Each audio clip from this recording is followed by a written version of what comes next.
Boa noite a todos, obrigado pela presença, que possamos aqui hoje fazer algumas reflexões sobre o que os Espíritos nos dizem sobre ponderação, sobre equilíbrio, que, digamos assim, são elementos muito importantes para que possamos administrar a nossa vida de uma forma geral, mas de uma forma muito especial nesses momentos de contingências, que são esses tempos ou acontecimentos os quais nós não esperávamos, não estavam programados, normalmente nos pegam desprevenidos, e se já é difícil manter o equilíbrio numa situação, digamos, normal, imagine nesses momentos mais difíceis, como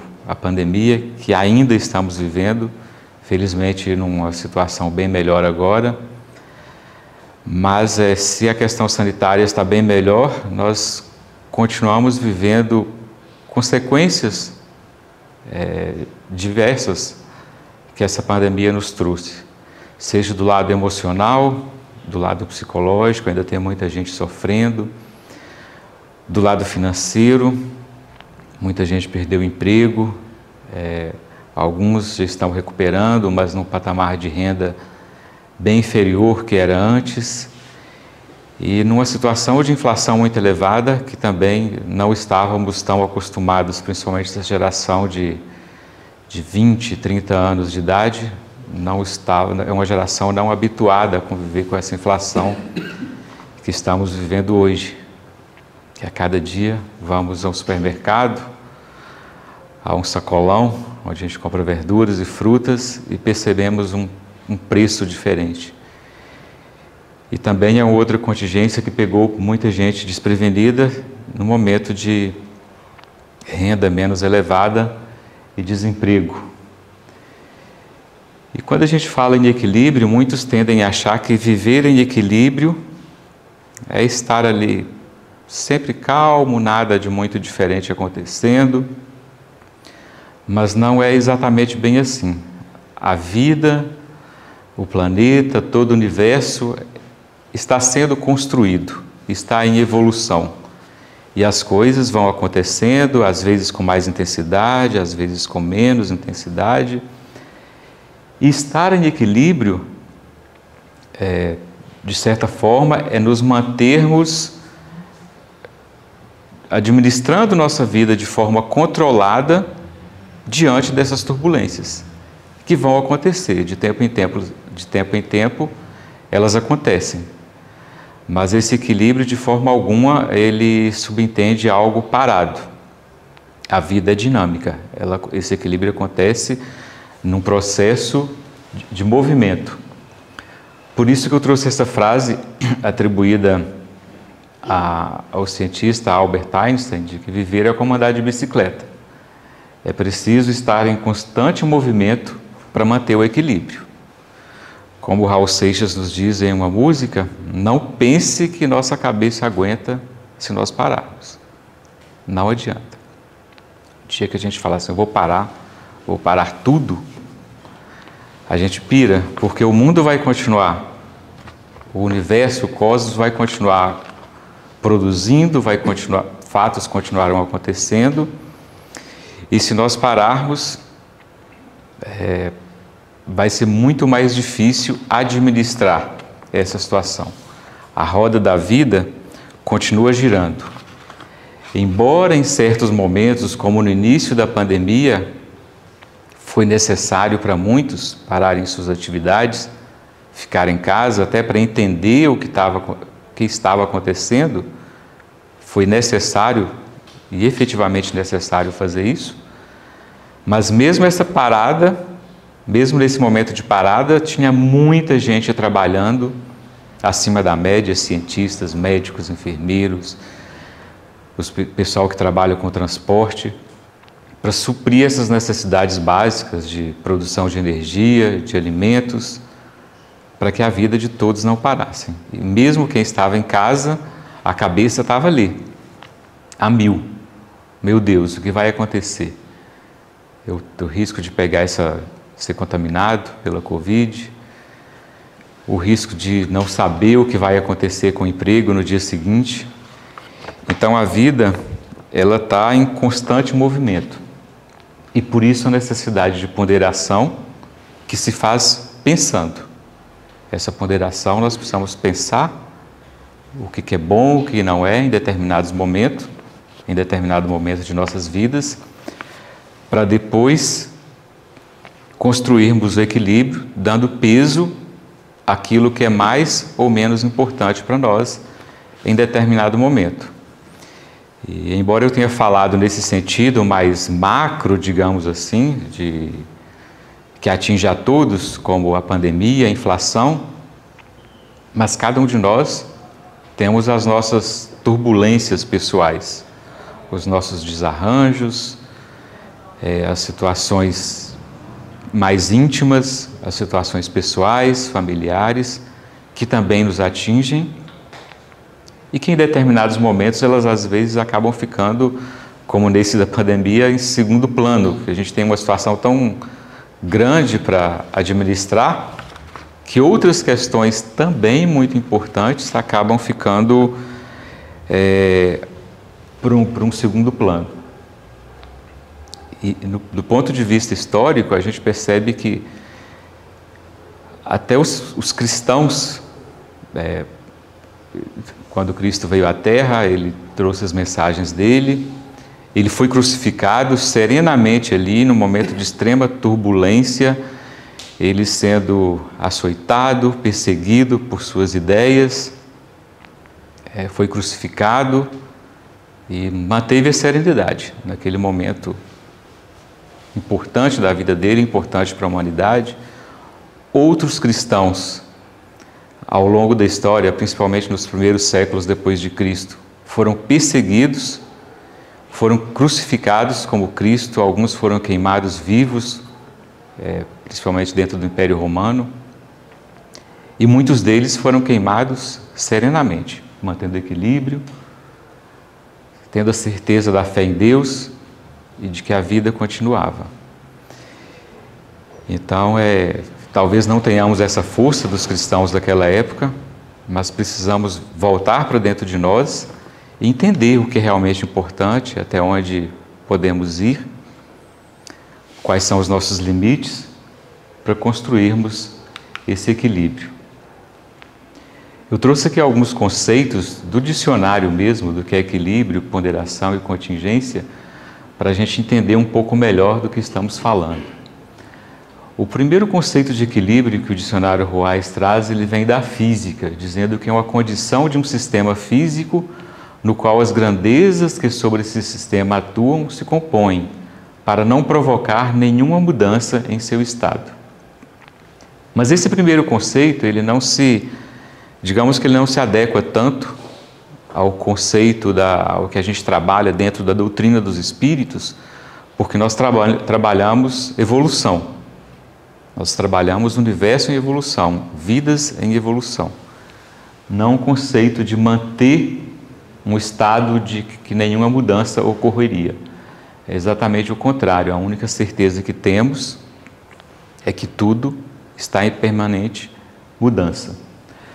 Por isso eu trouxe esse conceito que também está no dicionário, que aparece lá no 8º conceito, que é por derivação, no sentido figurado, que ele traz que equilíbrio é a moderação das maneiras, nos gestos, nas palavras, nos sentimentos, comedimento, prudência, encontrar um meio termo, uma situação de harmonia, de estabilidade mental e emocional, controle, autocontrole, que é o que o irmão Leocádio Zé Correia, que está à direita de vocês, esse primeiro ao lado de Chico Xavier, ele sempre nos convida a trabalhar o autocontrole, o autoconhecimento e o autodetermínio. É mais por esse conceito aí que a gente vai trabalhar nessa fala de hoje. E dentro de uma ideia de ponderação, a gente pode trazer esse primeiro conceito do dicionário, que vem da matemática, que é atribuir pesos a diversas grandezas para, digamos, calcular uma média ponderada. e fazer um exame minucioso com atenção e avaliar e apreciar as situações. Dentro dessa ideia de atribuir pesos, a gente pode pensar em um pai que tem 2 ou 3 filhos, uma mãe. Em determinadas situações, pode ter um filho ali com problema de saúde muito grave e ser necessário dar mais atenção para aquele filho.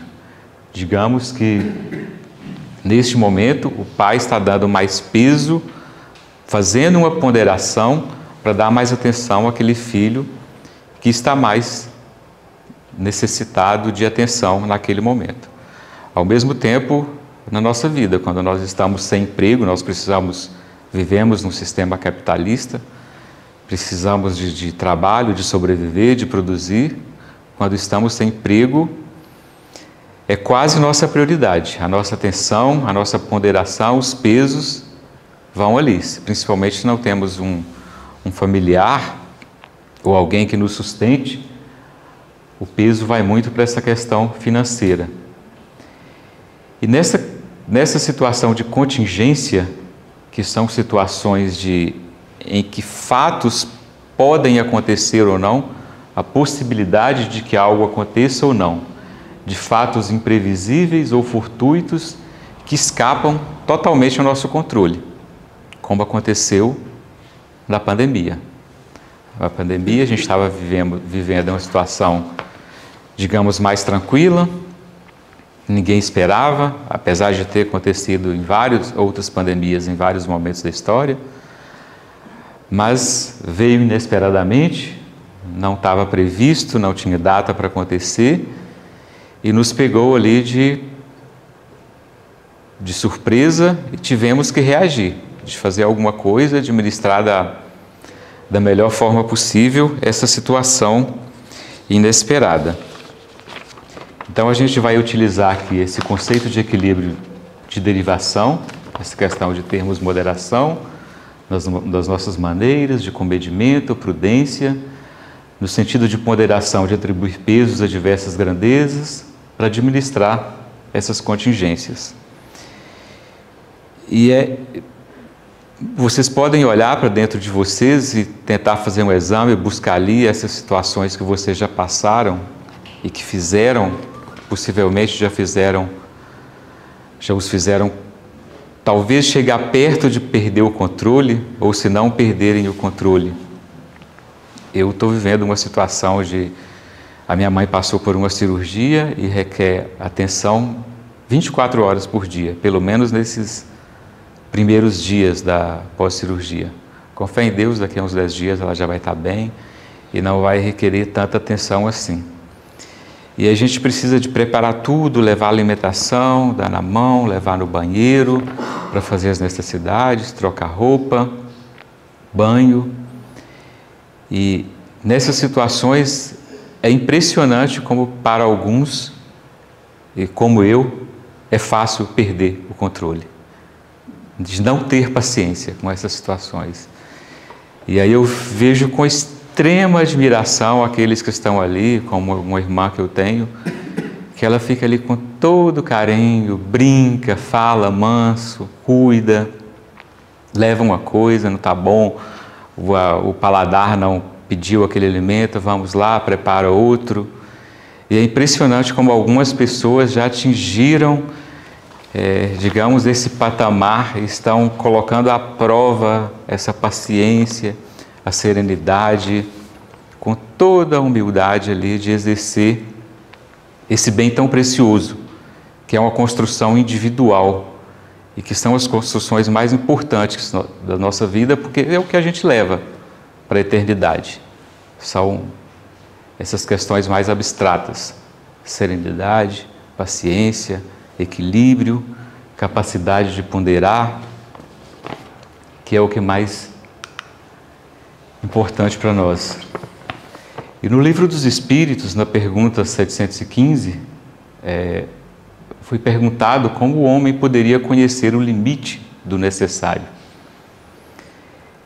E os Espíritos disseram que aquele que é ponderado já conhece esse limite do necessário por intuição.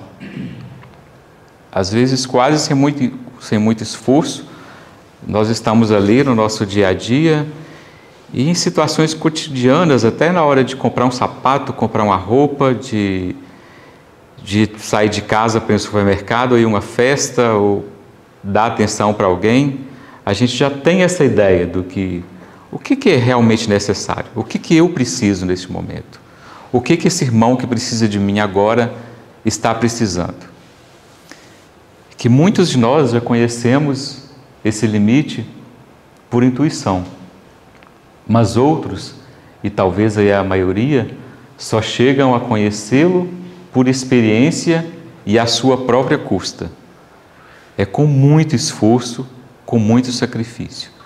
É aprendendo, é errando, é refazendo, errando de novo, talvez experimentando a mesma situação 2, 3, 4 vezes, para conseguirmos aprender esse limite do necessário e para que assim ponderamos as situações, para que a gente entenda o que é necessário e o que é supérfluo.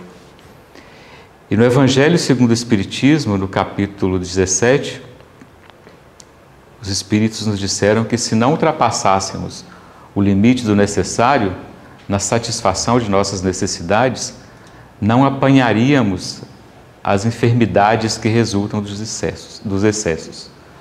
Nem experimentaríamos as vicissitudes que as doenças acarretam.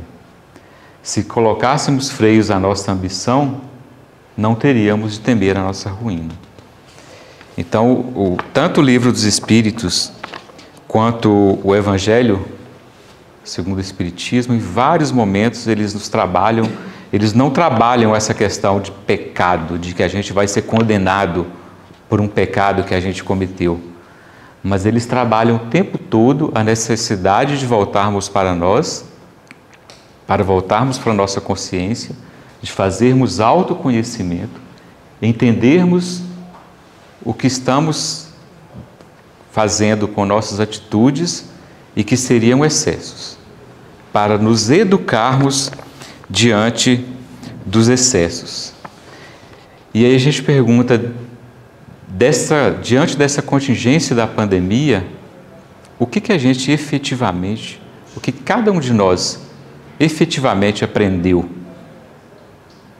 Será que nós conseguimos olhar para dentro do nosso guarda-roupa e ver quantos sapatos, quantas peças de roupas que não usamos há tempos, que estão ali paradas? Quantas pessoas que estar precisando de um cobertor que está ali sem ser lavado, talvez há mais de um ano, um travesseiro que não é usado? O que a gente efetivamente conseguiu aprender com essa pandemia em relação às nossas famílias, aos nossos relacionamentos pessoais, à prática da paciência, do cuidado com a nossa própria casa, de deixar a luz do sol entrar pela janela, de deixar um ambiente mais ventilado, de cuidar da nossa casa, até para que evitemos água parada, para evitar o mosquito que as larvas do mosquito da dengue se produzam ali. E esse talvez tenha sido algo que a gente conseguiu, porque até os casos de dengue diminuíram muito durante a pandemia.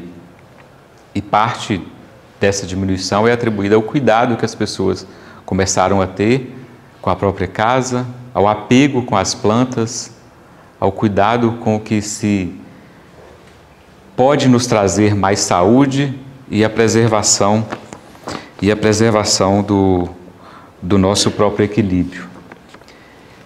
Tem um caso interessante de uma peça de teatro do Grupo Galpão, com um personagem chamado, se eu não me engano, Tio, o nome do personagem, que ele vivia ali tentando, achava que a consciência, o controle que ele tinha da própria vida, que ele pensava demais em agir diante da vida, e ele começou a pensar assim, não, isso não está bom. Eu quero viver uma vida mais livre, fazer o que eu quero, sem pensar em nada, sem fazer crítica nenhuma. E ele começou a agir, esse personagem começou a agir cometendo excessos, digamos, levando a vida doidado, só curtição. E aí, depois de um momento, a vida dele, ele percebeu que desandou totalmente. E aí o enredo continua, ele buscando tentar encontrar a própria consciência novamente, para ver se ele conseguia voltar para esse equilíbrio, para conseguir se ponderar novamente e agir diante dos fatos que estavam acontecendo, porque sem essa ponderação, a vida acabou ficando muito difícil. Mas se por um lado a gente busca fazer ponderação, por outro, a vida também às vezes requer alguma ousadia. E aí que entra o exercício do livre-arbítrio. Todas as escolhas, nós precisamos fazer escolhas diante da vida, e as escolhas, elas têm riscos, desde as mais simples às mais complexas. Elas envolvem riscos. E ali, quanto mais informações conseguirmos, para as informações que permeiam aquelas escolhas que nós estamos fazendo, os prós e contras, quanto mais prudente formos, teremos mais chance de êxito em termos de fazer uma escolha mais prudente, mais adequada ao que estamos precisando naquele momento. E em relação a esse aprendizado do que é ponderação, do que é equilíbrio, em algum momento de nossas vidas nós precisamos fazer, porque os Espíritos nos dizem que mesmo depois de desencarnado, essa falta de paciência, a falta de equilíbrio, tudo que é de sentimento, que envolve o espírito, que é o ator e portador da própria cultura, a gente leva para outras encarnações. O que vai ficar aqui é o que é ligado à matéria, mas o que é ligado ao espírito, à cultura do espírito, ao que ele construiu, ele continua levando. Não é porque nós desencarnamos que passaremos a ser bons da noite para o dia. Continuaremos tendo essa necessidade.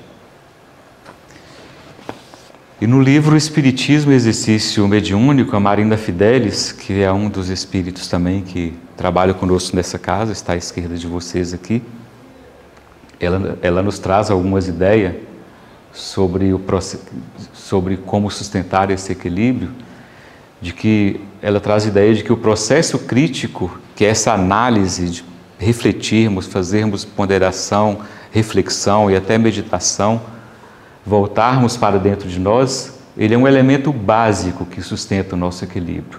É ele que vai qualificar a certeza, inclusive tonificar a fé em Deus e nos ajudar a distinguir o que é certo do que é errado. E aí ela entra na prece, dizendo que a prece fortalece o espírito humano, harmoniza o indivíduo no grupo, porque nós vivemos em um grupo, não somos seres isolados. E que ela nos traz a ideia de que não há equilíbrio senão pela mente. A mente não é necessariamente o cérebro, porque o cérebro é algo físico, e a mente não. É ela que vai trazer, pelo Espírito concentrado em Deus, que nos vai trazer esse equilíbrio. E que a harmonia mental, ela é responsável pela nossa saúde, pelo poder, por toda a beleza conhecida, por toda a felicidade vivida e querida, e que consiste tão somente na nossa identidade com o Criador. E quando ela está falando em poder aqui, não é poder no sentido de que estamos empoderados, que estamos superiores a outros, não. É poder no sentido de que estamos mais equilibrados, estamos conseguindo administrar melhor a nossa vida. E quando nós falamos nesse equilíbrio de harmonizar, de nos harmonizar, um dos exercícios que o irmão Leocádio nos ensinou, isso bem antes da pandemia, para nos equilibrarmos, foi fazer um exercício que a gente chama, 2 exercícios, um que chama de relaxação e um outro de imunologia, né? A gente tinha até um folheto aqui, eu acho que eles acabaram Depois a gente vai tentar produzir mais, que vocês podem levar para a casa de vocês. Eu, inclusive, pratiquei muito nos primeiros dias da pandemia. Eu não consegui dormir nas 3 primeiras noites. E esses exercícios me salvaram sem precisar de recorrer a remédios, que era de fazer exercícios de relaxação em 3 momentos.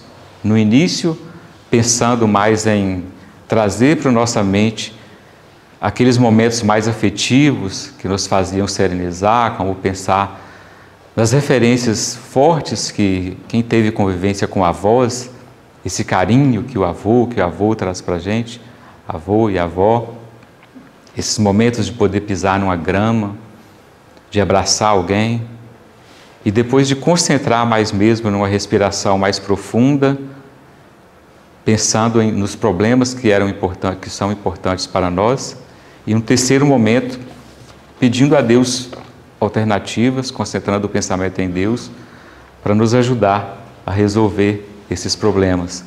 Mas isso é de uma forma resumida, depois a gente vai tentar trazer esses folhetos para que nos ajudem mais a fazer esses exercícios, porque esse momento de instabilidade que estamos vivendo, e mesmo antes da pandemia, o irmão Leocádio, o irmão Grimm já nos traziam essa necessidade de prece, desses exercícios, porque eles nos diziam que quase a gente recorre ao planeta inteiro, onde que a gente vai há um pouco de sensação de instabilidade.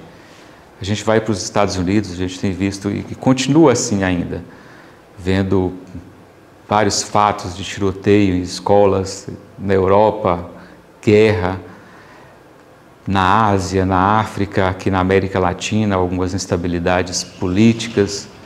Então, a necessidade de prece, da nossa concentração, de fé em Deus, é muito grande nesse momento. E de orar, inclusive, por essas pessoas que estão trabalhando para reequilibrar a atmosfera psíquica da Terra. E aí nós temos um papel importante pela prece, que é pelo menos uma contribuição pequena, mas que nós podemos efetivamente praticar. E o irmão Leocádio também nos traz essa ideia, o irmão Grimm também, Antônio Grimm, que está aqui também à esquerda de vocês, essa ideia de que nós somos uma unidade físio, dínamo, psico, espiritual. E que nós precisamos trabalhar esses múltiplos aspectos dessas unidades. Os aspectos físicos, que requerem até a nossa própria alimentação, beber água de tempo em tempo para não ficarmos desidratados, tomar sol. São esses aspectos que envolvem os processos orgânicos e fisiológicos. E também os aspectos do dinamismo, que requer movimento, ação, na medida do nosso possível.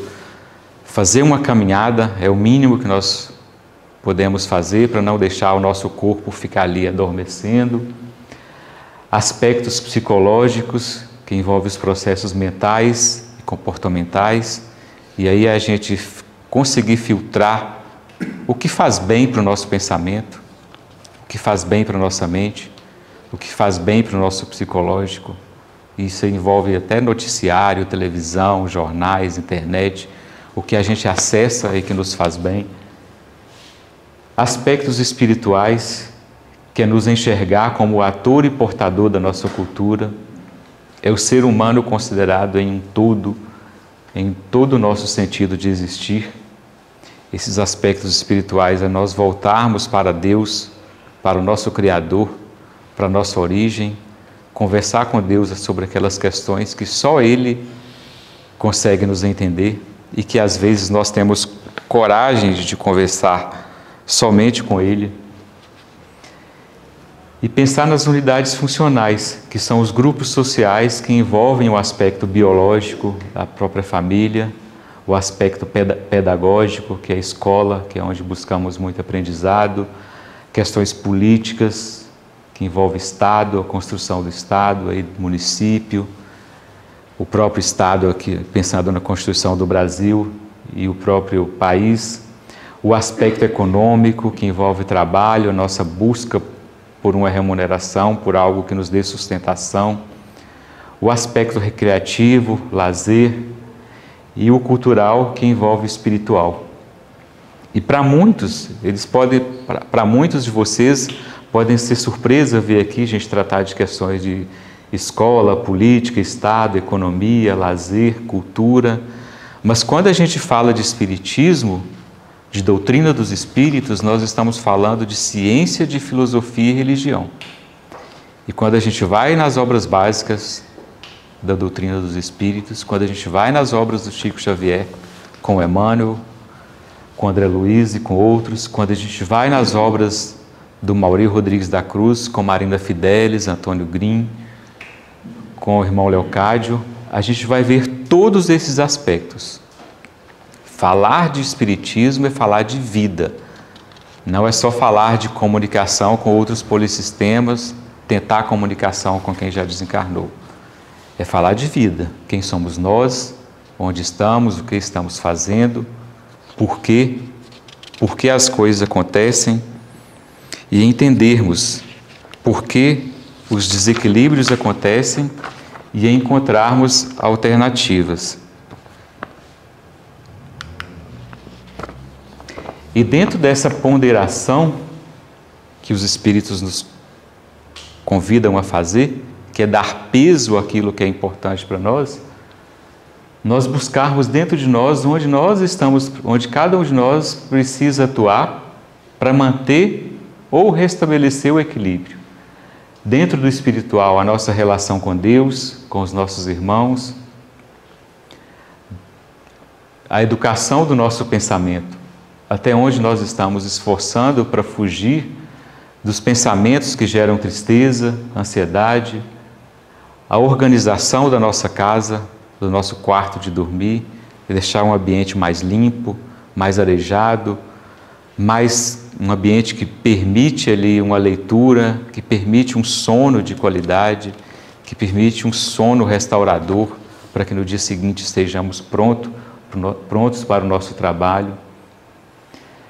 Voltar para o nosso emocional, para as nossas relações afetivas, de saúde, de pensamento, para o aspecto físico, o corpo, respiração, a caminhada. Quando a gente chega no nosso trabalho, se a gente está feliz com o nosso trabalho, se está sendo útil, mesmo que a gente não sinta feliz no nosso trabalho, ter consciência que se não é aquele trabalho exatamente o que eu queria, mas que naquele momento eu preciso dele, e tentar fazer com o maior zelo possível para não comprometer quem depende daquele trabalho e quem vai utilizar daquele produto ou daquele serviço que eu estou prestando. Voltar para o nosso aspecto intelectual, que tipo de leituras nós estamos fazendo, se a gente frequenta museus, por que frequentar museus, qual a importância, que tipo de conhecimento o museu nos traz. Eu, depois de 2 anos e meio, praticamente, sem dar uma pausa e fazer algo, porque durante a pandemia, até mesmo quando tive férias, fiquei mais em casa, não fiz muita coisa de diferente. Eu fiz uma viagem de 15 dias, agora há pouco tempo, e uma coisa que me chamou muita atenção foi a presença maciça de crianças em alguns museus lá na França, onde eu estava. E como que lá é um pouco diferente daqui. As crianças, elas chegam dentro dos museus, todas elas com um caderninho na mão, um lápis, uma caneta, elas sentam efetivamente no chão, aquele chão que os frequentadores adultos, como os turistas, estão lá andando. As crianças estão sentadas ali no chão, apoiam o caderno no chão, vai para um lado, vai para o outro. E os professores, os instrutores dos museus explicando cada obra, o contexto histórico de cada obra.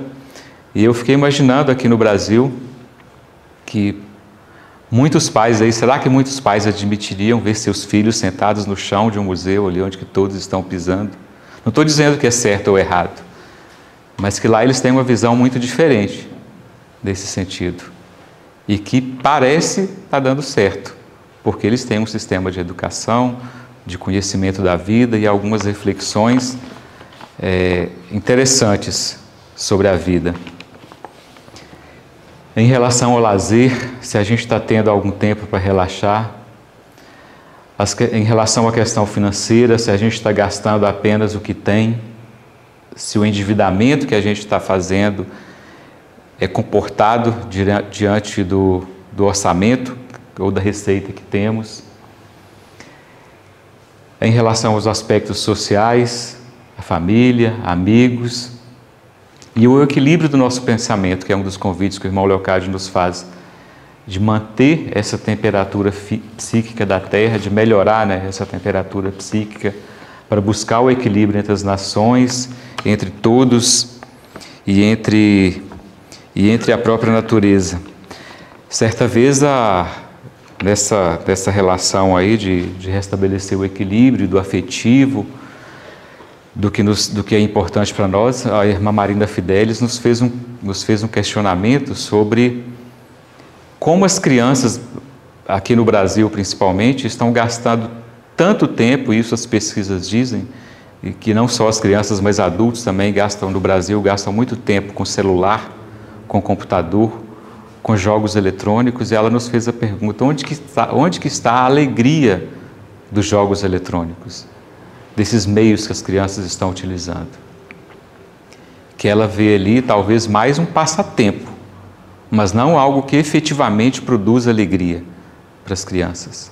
E nós precisamos ensinar para as crianças o que é alegria, o que é uma brincadeira, o que é uma interação entre elas. E que talvez esteja faltando essa alegria aqui no Brasil neste momento. E esse equilíbrio que a gente busca, como foi dito no início, é um equilíbrio dinâmico, que é uma coordenação entre a pessoa e o seu meio em permanente mudança. O meio está mudando, e a gente precisa, no meio dessa mudança, ir tateando e remando ali para não deixar o barco tombar. É um processo autorregulador, dinâmico e contínuo de equilíbrio.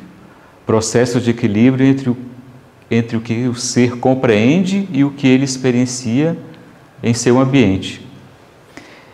E o Antônio Grimm nos traz que para fazer esse equilíbrio dinâmico ser sustentável, precisamos olhar para essa capacidade de suprir as necessidades da geração atual sem afetar a capacidade de as gerações futuras suprirem as suas. E aí entra essa nossa relação de equilíbrio com a própria natureza, de trabalhar esses recursos naturais de forma responsável e sustentável para que nós não comprometamos as gerações futuras que estão vindo aí após nós ou até o resto de nossas vidas. Isso significa gastar menos do que a natureza consegue repor, para que a natureza consiga se regenerar diante do que nós estamos tirando dela. E o Chico Xavier, nessa sensação nessa busca pelo equilíbrio, ele nos traz uma frase que às vezes ela parece assim, de nossa, me jogou no chão agora, mas ele quer nos trazer para a realidade, dizendo que nem Jesus Cristo, quando veio à Terra, se propôs a resolver algum problema particular nosso. Ele veio trazer uma lição geral, uma mensagem geral, assim como os Espíritos continuam nos trazendo. Jesus Cristo se limitou a nos ensinar o caminho que necessitamos palmilhar por nós mesmos. Somos nós que vamos buscar. Obviamente, podemos recorrer a amigos, encarnados e desencarnados, reconhecer a Deus principalmente, as mensagens de Jesus Cristo, para saber e pedir informações sobre qual o melhor caminho, mas somos nós que vamos buscar. E a Marina Fidelis, ela nos reforça que a doutrina dos Espíritos, ela descreve, ela não prescreve. A doutrina procura dissertar, levantar teses sobre o que é, mas não prescrevendo nunca. Ela apenas descreve o que deve ser. A orientação dos Espíritos é feita no sentido de que nós descubramos o que é a vida, o que é a educação, o que é Evangelho, o que Deus significa para cada um de nós, o que é essa nossa fé em Deus, se é uma fé cega, se é uma fé raciocinada, e até o significado da própria reencarnação para cada um de nós. E aí, dentro desse processo de buscar informações, de não prescrever, e aí voltando para situações mais atuais, hoje está muito, digamos, na moda essa questão dos influenciadores digitais. E essa semana eu li um editorial na Folha de São Paulo que eu fiquei assustado, dizendo que no Brasil nós temos mais de 500 mil influenciadores digitais. Imaginem, 500 mil influenciadores digitais. E o editorial ele faz até uma comparação. Isso é quase o número de médicos, que são cerca de 502 mil no Brasil. É maior do que o número de engenheiros civis, de 455 mil. Muito maior que os dentistas, 374 mil. O dobro dos arquitetos, 212 mil. E aí vem o questionamento. Quem são esses influenciadores digitais?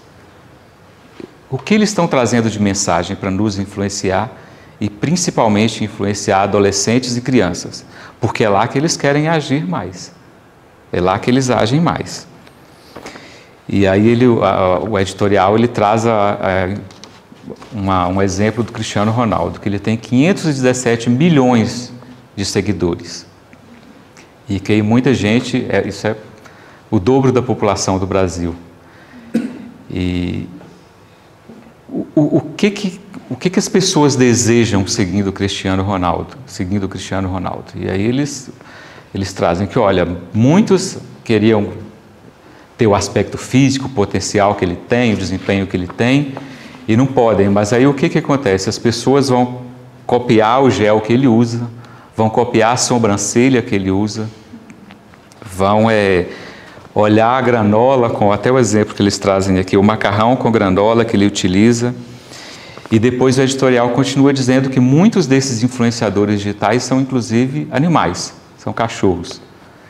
E que o que está acontecendo ali não é ensinar como o cachorro rola no chão, o que ele faz, como brinca, mas querem vender a roupinha do cachorro, o que o cachorro come. Então, de forma geral, esses influenciadores estão ali para vender. É só uma nova forma de publicidade. Mas que é uma parcela razoável, e aí vem o grande questionamento do editorial. Há uma parcela razoável desses influenciadores que estão agindo ali na forma de pensar, na construção do pensamento das pessoas. E que esse construir pensamento de alguns influenciadores podem tirar o nosso equilíbrio, que eles estão agindo ali.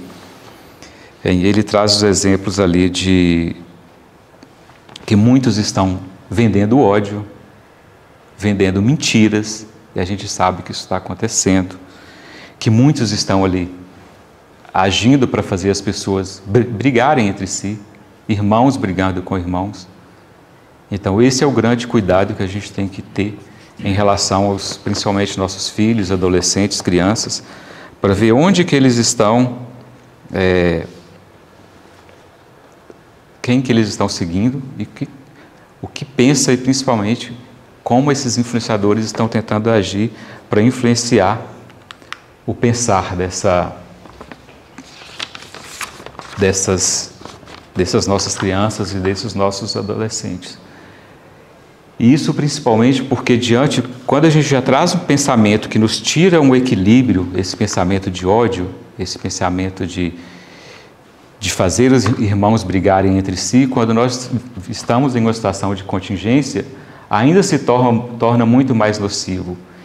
E em um outro editorial, agora recente também, de 3 de maio, que a Vera Iaconelli, que ela é presidente de uma associação de psicólogos, ela traz um questionamento sobre o que está acontecendo depois da pandemia, de que o afrouxamento das medidas sanitárias ela não trouxe a euforia que se esperava.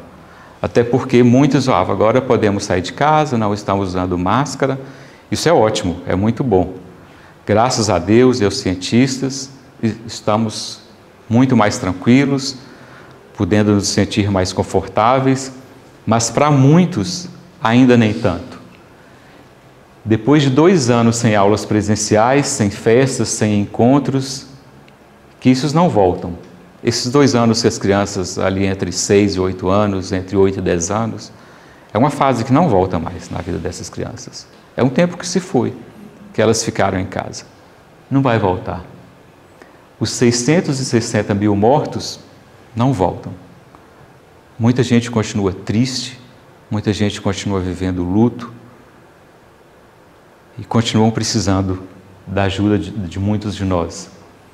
Muitos de nós ainda estamos fazendo o inventário dessas perdas e das mudanças, de como nós estamos tendo que adaptar as nossas vidas diante das consequências dessa contingência que ainda continuamos vivendo. Segundo a OMS, houve um aumento de 25% nos diagnósticos de ansiedade e depressão desde o início da crise sanitária. Isso era material agora de maio, de um mês atrás. Mas no Brasil, esse percentual é muito maior. Ao longo da pandemia, houve algumas pesquisas dizendo que no Brasil era perto de 50%. As pessoas entrevistadas dizendo que estavam sofrendo com ansiedade, com depressão. E aí começa a entrar em aspectos, o que o Brasil tem de diferente de outros países, por que o Brasil foi mais afetado nesse sentido, que também a gente tem que repensar, mas os editoriais têm tratado isso bastante. E a gente tem que pensar que no percurso da vida, muitas coisas acontecem e não saem como esperamos, que são essas contingências. E algo pode ocorrer e deixar uma marca indelével. É uma contingência histórica. Estamos vivendo uma contingência histórica, que há décadas ou talvez séculos, talvez um século pelo menos, não tenhamos vivido algo igual. E ela nos traz a ideia de que precisamos assumir que nós somos testemunhas dessa tragédia de proporção mundial, mas pensar que outros também foram testemunhas de ditaduras, nossos pais foram testemunhas de grandes guerras, talvez nossos avós, outros foram testemunhas de escravidão, de outras contingências da vida tão graves, talvez não igualmente iguais em gravidade, são contingências diferentes, mas que também, quantos continuam sentindo as consequências da escravidão até hoje? Olhemos para a população negra do Brasil. Eles estão vivendo consequências da escravidão até hoje. De certa forma, sim. Então, essa pandemia, talvez muitos de nós vamos levar consequências para o resto de nossas vidas. Então, nós precisamos agir, ter afeto, ter respeito à dor desses irmãos, ter atenção, porque talvez muitos de nós as nossas famílias não tenham percebido óbitos diretamente, talvez muitos de nossas famílias não tenham perdido emprego, mas podem ter certeza que metade da população brasileira foi afetada por alguém próximo que fez óbito, que perdeu emprego, que perdeu renda e que continua tendo que fazer adaptação para que essa marca seja a mínima possível. O que é indelével? Indelével é que é quase difícil de deletar, que vai ficar. São marcas que ficam, pelo menos por um... Indelével, digamos, é que quase não deletável. Mas que a gente, como espírita, a gente sabe que o espírito evolui, que seja em outras encarnações, mas que essas marcas o espírito supera. Com fé em Deus, com muito trabalho, nós vamos superar. E que nós precisamos dar o exemplo para as próximas gerações de como nos viramos diante dessa pandemia, quando nossa vez chegou.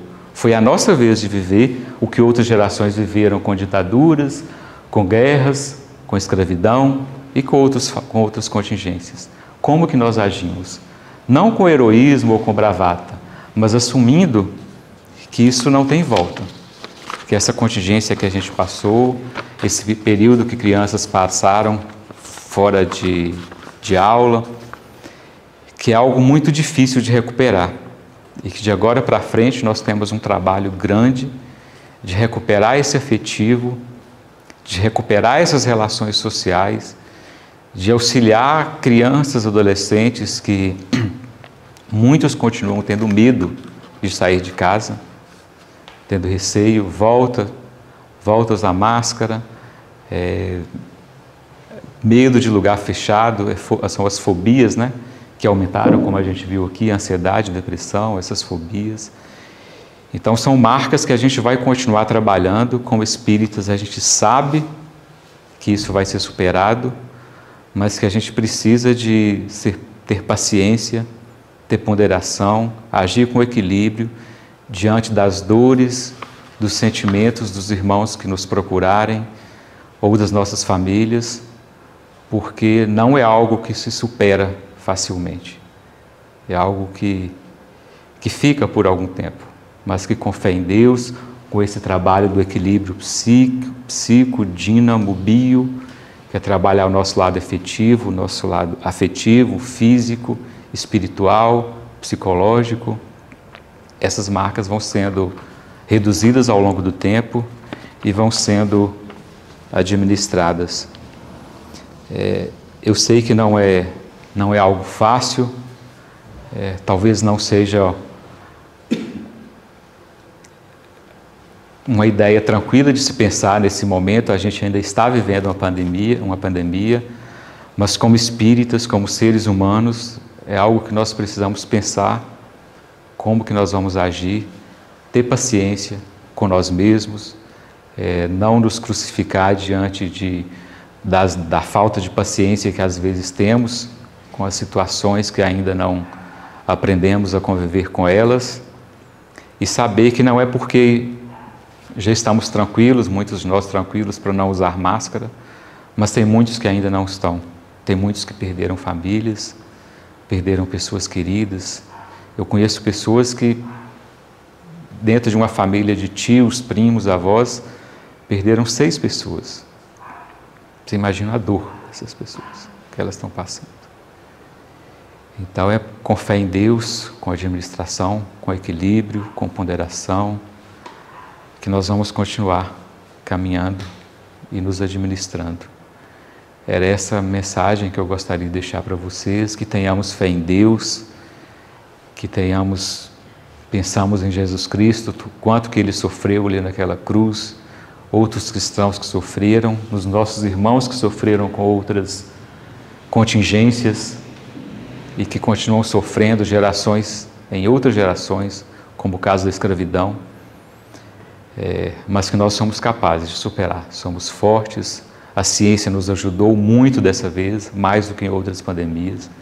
Em 2 anos a humanidade, se não resolveu ainda, mas está conseguindo administrar essa pandemia. E agora temos o aspecto psicológico, e com fé em Deus vamos conseguir superar.